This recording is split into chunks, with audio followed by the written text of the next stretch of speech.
Huddle up, everyone. It's time for day 2 recap of the free agency signings. And oh man, was this a crazy news day or what? First, I gotta start off with Chicago Bear fans. I am deeply sorry that you are having to go from Russell Wilson to Andy Dalton. Now, Andy Dalton isn't a terrible quarterback. Like I said, I'm a Bengals fan.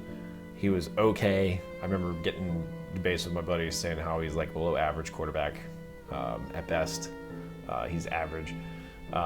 He's never really been big in primetime games. I mean, he had multiple playoff games. And actually, what's funny is if you look at it, out of all the Bengals games where they almost won a playoff game, the closest one, Andy Dalton wasn't even the quarterback. It was A.J. McCarron when they're facing the Pittsburgh Steelers. It was actually rumored that Russell Wilson was going to be traded for 5 first-round picks. And that kind of made sense, for both teams. The Seahawks, they're going to lose like an NFL All-Star, but they were going to have 5 picks. All right, some other pickups that happened. We have Marvin Jones, the Jacksonville Jaguars.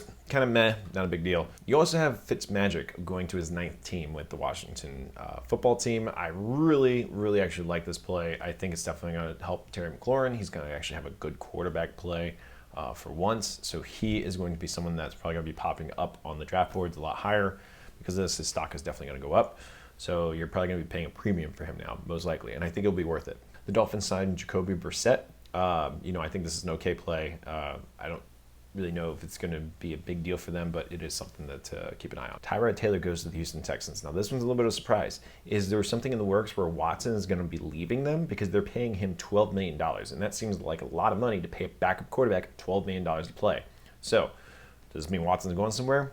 Who knows? It could be. So we could see Watson on the move still. So that is big news right there that not a lot of people are talking about, I feel like. Matt Ryan restructured his salary so that way they could get under the cap. So most likely he's going to be staying a Falcon for this year. The Bills have signed Emmanuel Sanders from the New Orleans Saints. I think Sanders is going to help out Josh Allen. I don't really see Sanders getting a ton of play here. I still think Diggs is the number 1 guy. I think it's going to hurt Beasley a little bit, because Beasley seems to be kind of that same kind of route runner that Sanders is, and Sanders is a little bit better, but he is getting up there in age. So, like I said, if it's deep league, I think it's going to help him, but I think it really helps Josh Allen more than anything. Okay, we talked about it yesterday. I said, Hunter Henry is still out there, and I thought he was going to the Patriots, and he ended up going there. So he's now Patriots have 2 tight ends. And if you think about it, Cam Newton, he thrived when he had his best tight end, Greg Olsen. That was actually his leading wide receiver for most of the time. Or leading receiver most of the time. So I think this is actually a great play. Although with Hunter Henry and Jonas Smith both being there, I don't know if you're going to see them both being fantasy relevant, but I definitely think that they'll be touchdown-dependent guys for sure. Big news for the Cowboys. They signed Nasiki. I don't know. I'm probably botching his name, but he's an offensive lineman for the Buffalo Bills. Obviously, they had a pretty good line last year. He is a good O-lineman. He's going to the Dallas Cowboys to hopefully patch up those holes because the Cowboys' offensive line is not what it has been for multiple years, the past couple of years.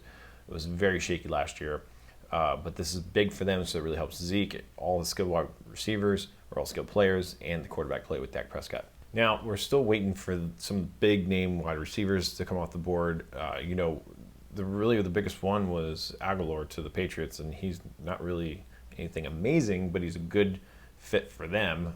He's definitely going to give them a boost.